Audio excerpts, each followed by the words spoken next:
Thanks for joining us. I'm Bridget Shanahan. And I'm Vince Petrano. A Virgin America plane made a precautionary landing at Mitchell International Airport after crew members reported an odd smell on board. The flight was headed from Boston to San Francisco when it diverted to Milwaukee about 11 o'clock this morning. Maintenance crews still working to figure out what caused that smell. Milwaukee police investigating 3 crashes that happened less than 12 hours apart. One at 80th and Appleton was deadly. Police say a 25-year-old driver was killed when he crashed around 4 this morning. Medics took the passenger to the hospital. Police are still investigating what caused that crash. Now to 30th and North, where a fire hydrant erupted after a car smashed into it. It's about 2 o'clock in the morning. You can see the hydrant shooting water more than 15 feet into the air. It was putting out 700 to 800 gallons a minute. The fire hydrant, almost 100 years old, and was supposed to be replaced with a newer hydrant this year. Police say the driver ran from the scene. A big mess to clean up after a car crashes into a home on Milwaukee's south side today. Police say the car went off the road and straight into this house at 14th and Greenfield. Tire tracks show the car crossed the median, jumped the sidewall, then went into a bedroom.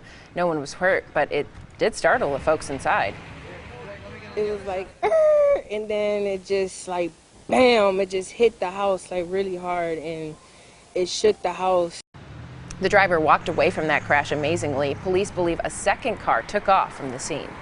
Plan on seeing a lot of cement trucks in downtown Milwaukee this weekend. Tonight, construction workers plan to start pouring the foundation for the new Northwestern Mutual building. The trucks are going to be making about 1,000 trips over the next several days. A number of streets in that area around the work site will stay closed until Tuesday night. You can find a link to the closures up on our website, TMJ4.com. The Wisconsin Badgers are dancing right on into the Elite Eight for the second year in a row. And beat the North Carolina Tar Heels in Los Angeles last night, 79-72. Badgers will now play the number 2 seed in that region, the University of Arizona, tomorrow.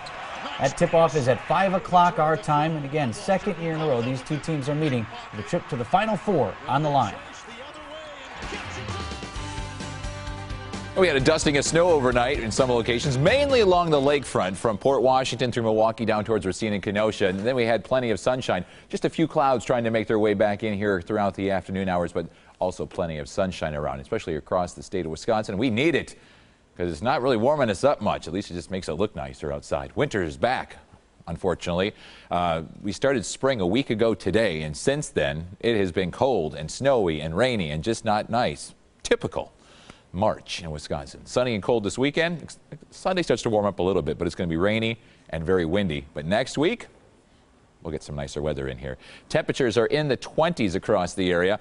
27 in Milwaukee, 26 South Milwaukee, 24 Glendale and Brown Deer, 26 in West Dallas, Greendale and Greenfield, also in Hales Corners. Waukesha checking in at 27 degrees, and as you look up to the north, it's 24 in Glendale, 26 in Menominee Falls, and Maguanago is at 28 degrees. 28 in Salem, also in Pleasant Prairie and Kenosha, 28 in Sullivan and Palmyra, and to the north, a little bit cooler. Rippon's at 26, along with Fond du Lac, Waupun, and Horicon at this hour. But with the wind out of the north and northeast at 10 to 20 miles per hour, it does not feel that good.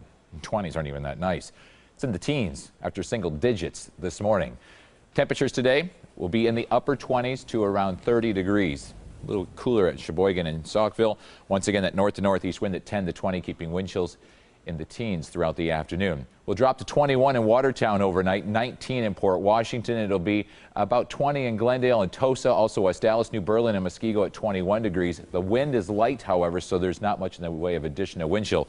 21 very common from Pleasant Prairie over towards Jefferson and the teens to the north. The wind will die down tonight as high pressure settles in right over us, a clear sky and cold conditions. As the high pressure moves off to the east, we'll start to see that wind pick up out of the southwest Saturday night and throughout the day. On Sunday, we'll see winds gusting close to 40 miles per hour. And as this next front arrives, we'll see some sleet and light snow in the morning and then changing over to light rain in the afternoon. We're looking for about 1/10 of an inch to maybe 1/3 of an inch of rain around the area.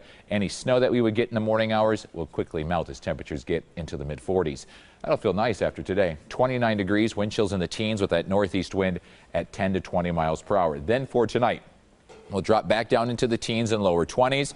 At least the wind will be light to not make it feel any colder. Your 7-day forecast, 36 for Saturday. Not a great looking weekend by any means. Windy and rain showers, and 46 on Sunday. So that 46 will feel much cooler with a 40-mile-per-hour wind. Sunshine returns, and so do the 50s Monday, and then Tuesday's 56 and rain on Wednesday.